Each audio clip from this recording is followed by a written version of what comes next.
Donc après juste l'attaque, en fait, on arrive ici vers lui et on frappe.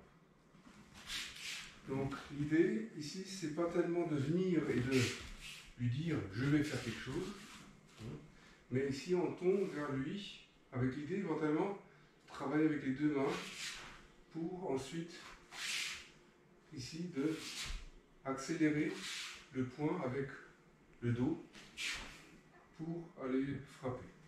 D'accord? En vrai, on vise des parties qui sont sensibles, les côtes, les plexus, etc.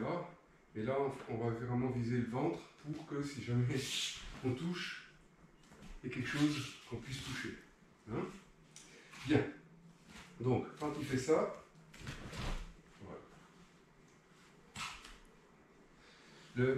Le fameux déroulé du poing, en fait, qu'on a au karaté, il intervient une fois qu'on a le contact, là. T'as senti? Voilà. Ça arrive qu'à la fin. D'accord? Donc, on touche quand on est droit, voilà, et après, on contre le cou. Et à partir de là, on fait un échange de hanches. Donc, le pied arrière s'avance en irimi, hein, et le pied avant recule.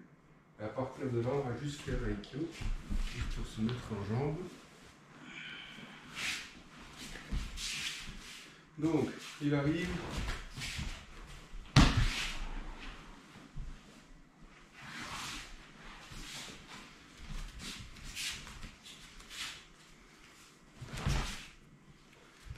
Vous voyez que ici, lui, il frappe vers ici. Et moi, par le irimi, je peux frapper là. Je ne sais pas si ça se voit. Si je ne fais pas de pas, mon poing va être arrêté par son bras. D'accord? Du fait que je sors le pied, ça me permet ici d'avoir une chance de toucher. Et lui aussi. Et c'est pour ça que là, je recule le pied pour enlever la cible. Et en même temps, je l'écarte de moi. Et ensuite,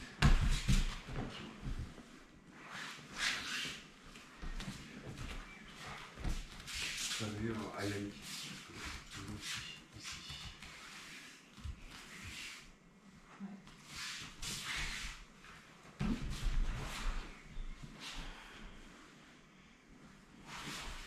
Il faut bien penser à faire le Z par terre.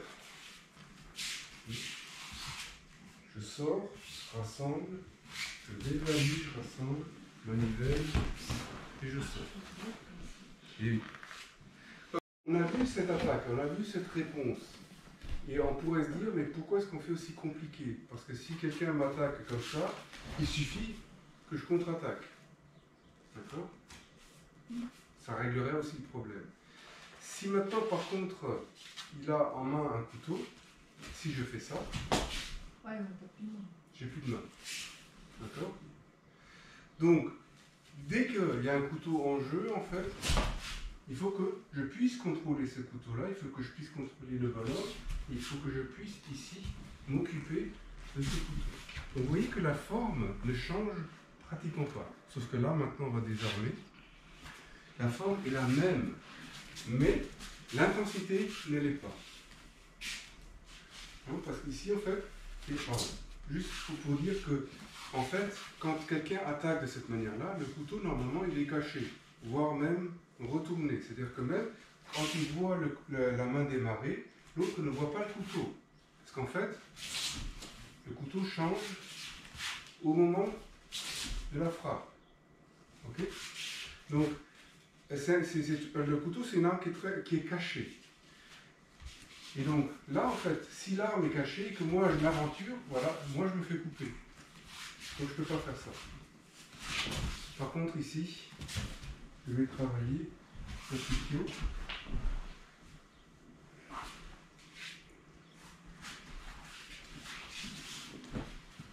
Donc c'est exactement le même mouvement, c'est juste que cette fois-ci, en fait, on va vraiment s'occuper de ce couteau. Et ça va juste changer en fait le focus de votre attention. Et vous allez vous rendre compte que du coup, vous êtes obligé de travailler plus loin que ce que vous faisiez jusqu'à présent. Là maintenant, vous rentrez ici. Mais si vous faites ça, vous faites toucher.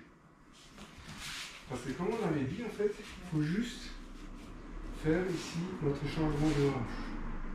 Et c'est ce changement de hanche qui va nous mettre en sécurité du couteau. Alors que si ici j'avance, je me fais planter. Donc le couteau va nous permettre de tester si on est à la bonne distance. Là on a vu qu'il attaque et moi je suis dans les temps pour ici arrêter son attaque. Mais qu'est-ce qui se passe si ici il part et il est déjà en avance? Donc moi ici mon attaque, je suis obligé de chercher avec la deuxième main, la main qui partait en haut, c'est qui théoriquement frappait là, mais là il me touche ici. Et donc là, je cherche le contrôle avec l'autre main. Et vous voyez que là, ici, le monter est tout à fait naturel.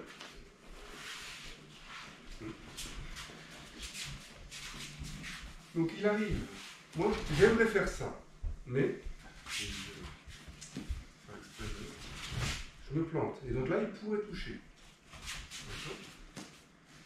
Et du coup, je vais chercher avec l'autre main. Et vous voyez que là, ici, en fait, il est obligé de s'occuper ici de ma libre.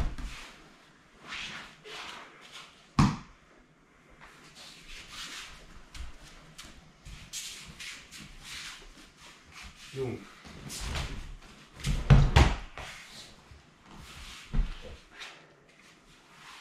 je vais tirer doucement.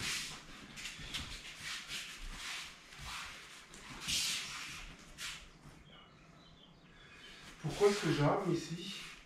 Pour lui faire peur, justement, pour qu'il s'occupe de cette main-là. Parce que si ici, je reste en bas, voilà, c'est lui qui va changer. Donc il faut que je lui fasse croire que là, ici, je sais quelque chose. Et en effet, je sais quelque chose. Mais pas là où il pense lui, mais sur son poignet. Ok? Bon, on va rester sur les kilos. Hein. Donc juste regarde bien. Ici, tu es ici. Tu viens chercher là. Et maintenant, tu peux réfléchir à la logique du couteau. D'accord? Donc l'idée, c'est pas de venir là. D'accord? Mais l'idée, c'est de venir là. Ouais, donc il faut... Tu vois que là, ça fait sens. Et donc là, tu viens ici. Et là, pareil. Tu viens ici. C'est pas le fait de faire la manivelle, mais regarde maintenant ce couteau-là. C'est d'aller chercher sa gorge par derrière le bras. Ok?